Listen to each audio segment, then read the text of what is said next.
I'd now like to invite Katie Walker's former coach, Joe Dudas, to come up and say a few words about Katie. When I was first hired by Dominic back in the year 2000, started the league 22 years ago, I didn't know what to expect. I had coached 28 years in the Columbus City schools, so coming to Academy, I just lived right down the street. I didn't know what was going to happen, how I was going to be or whatever. Well, then one day, a parent reached out to me and said, I can help you. I know all about all the kids. Let's sit down and talk sometime. That person was Charlie Walker. And Charlie, we met with him a couple of times, and he filled me in on every player we had. And it was a unique team when Katie was a junior, because we had 6 juniors and I think 1 freshman. It was a very small team. Most of the girls were playing other sports. And then Charlie would tell me some things, and I think, well, I hope his sources are reliable. So one day in practice, I asked the girls, I said, how many of you are coached by your parents? About 3 or 4 of them put up their hand. I said, how many of you are coached by Charlie Walker? They all put up their hand. So I knew right away that everything he told me was going to be pretty accurate. Charlie, I know you're looking down right now, and you probably have the biggest grin on your face, but you couldn't be more proud of your family and your daughter all being here right now. Now, as far as Katie goes, I only coached her for 2 years. She was a junior and a senior. Her junior year, I mean, I could see the athleticism in all of the 5 girls that I had. That 5 group that I had was just unbelievable. They played together, they hustled. We had a pretty good year, maybe 18-2, something like that. But her senior year is when she stood out. We ended up 20-0, won the MSL that year. We kind of ran out of gas in the tournament. We got to the district semis, playing just 5 kids, and as you know, you're starting to play good people every time you get there. Katie can do some things. She could run. I can't coach that. Nobody can. You either have that God-given ability or you don't. She could jump.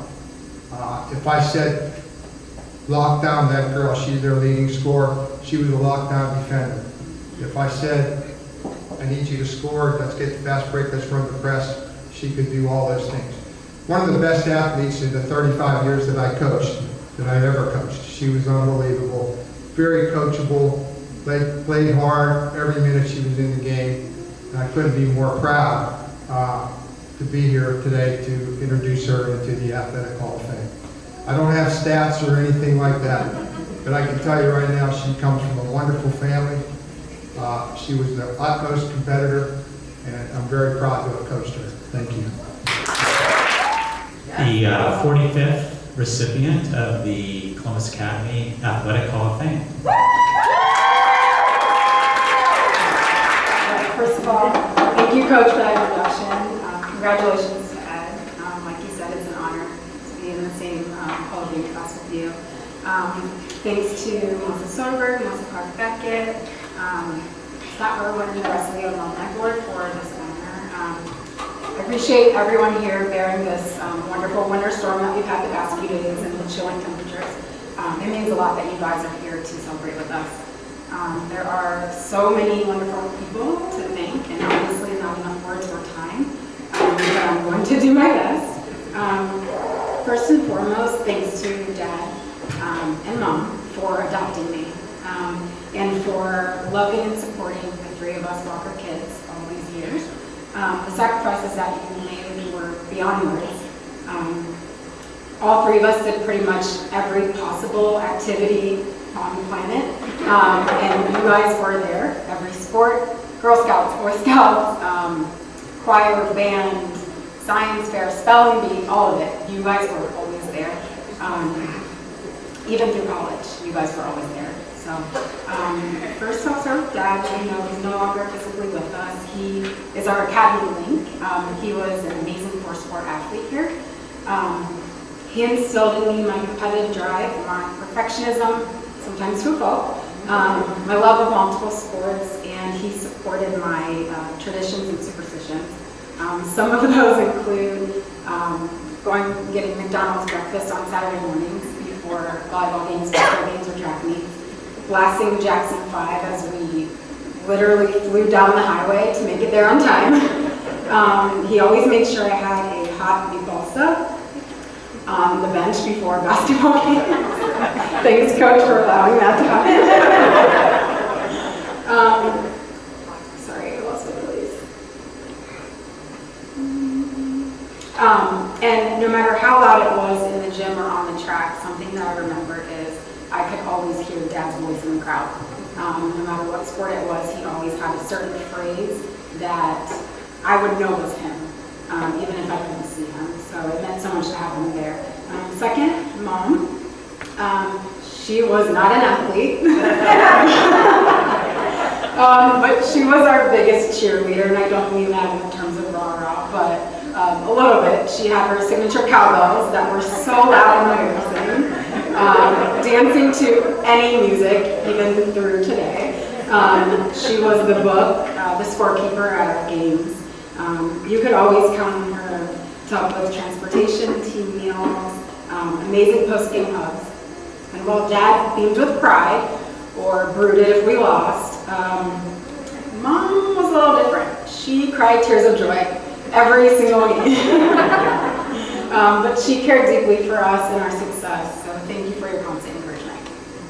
My lovely sister Allison, I was lucky to share teams with her for volleyball, basketball, and track at Academy, and she was a foe at a rival college as well. But so many fond memories from all three sports. Allison was a fellow 12-season varsity letter winner, and still holds multiple spots on the track record that's down by the gyms. She went on to be a thrower at Wittenberg, continuing to break records there and competing against my team as well. So, Allison, thank you for being a great teammate, sister, and competitor. And let us not forget baby bro, Carlton.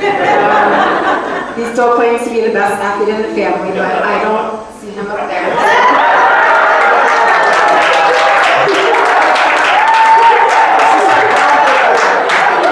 This is my time.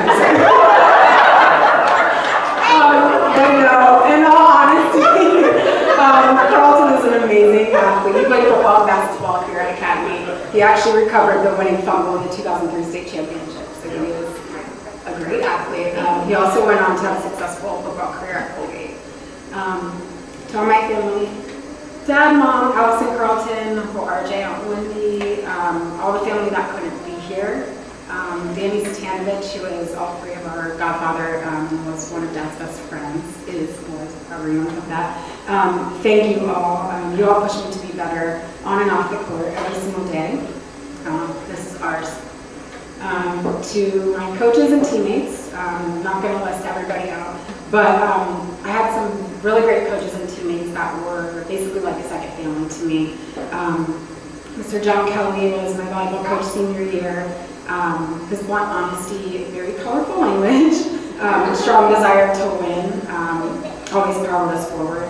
And I want to give a special shout out to Stephanie Lashaka, who's not here, but her parents are. She was my teammate, classmate, co-MVP senior year. Knew her since grade school. She was my first academy friend. So, in basketball, two special coaches that are both here. I'll start with Sheila Evans. She coached us at 15 and 5 one year, and also received conference coach of the year that year. She was determined to keep me from fouling out every game, which was a big task for anyone. But I remember in practice, she always used to scream, "Hands in your pockets!" To the point where I literally started wearing shorts with pockets in them to practice and putting my hands in my pockets.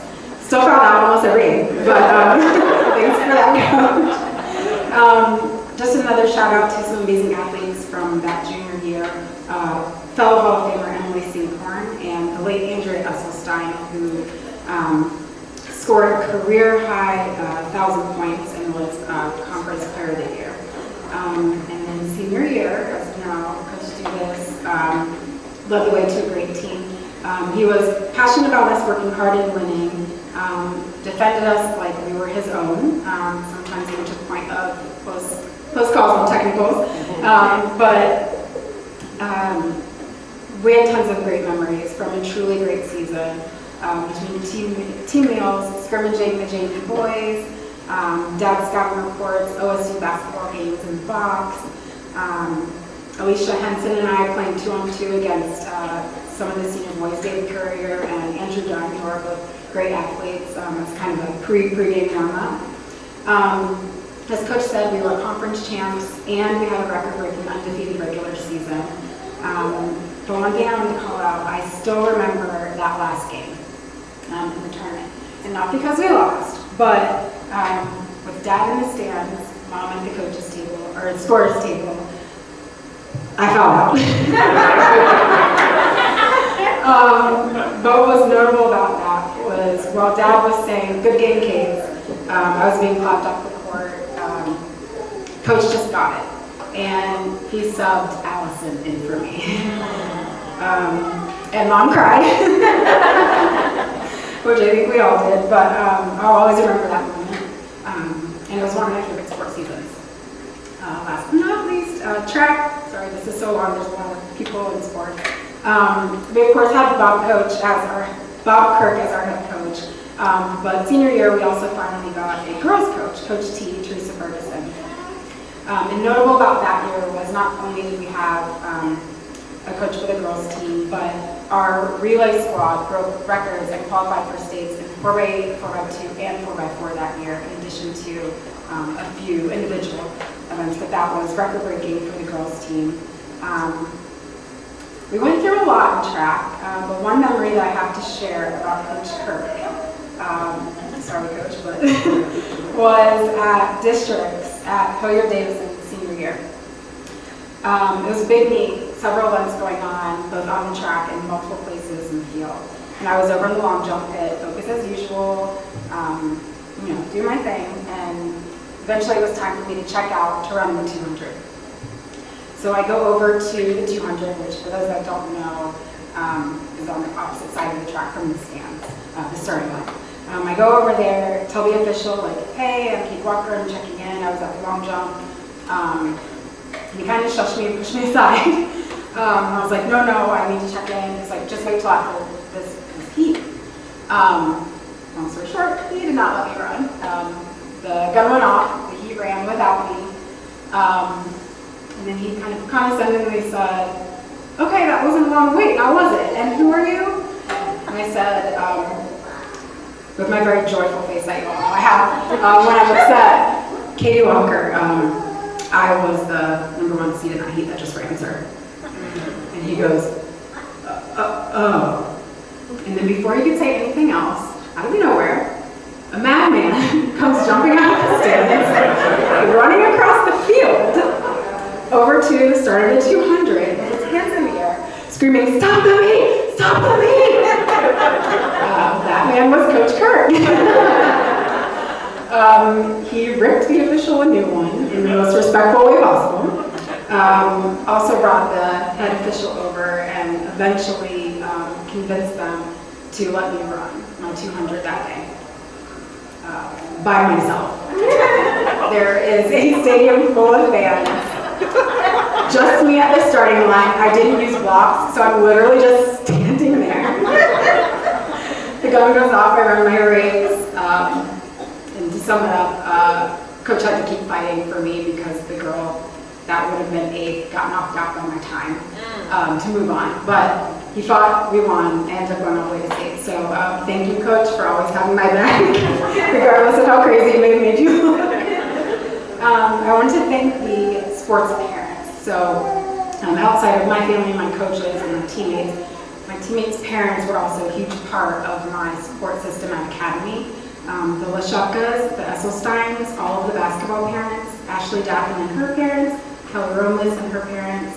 I knew that if I ever needed anything at all, I could count on all of you, and your support means more than you know. Teachers, favorite teachers, Mrs. Corda, Mr. Moran, who's here, and Mr. Davis, for being there for me, both inside the classroom, but also supporting me outside. Staff trainer, Kim Circula, the late Vance, who was a security guard here that used to let us back in the building after games and we forgot our homework and stuff. Jasper for maintenance, and then, I know they're not here, but since we are in here, The ladies in the lunchroom used to always give me extra healthy portions on game day, and I really appreciated that. To my post-academy family, Kenyan track coach, Dwayne Johnson is here. Thank you.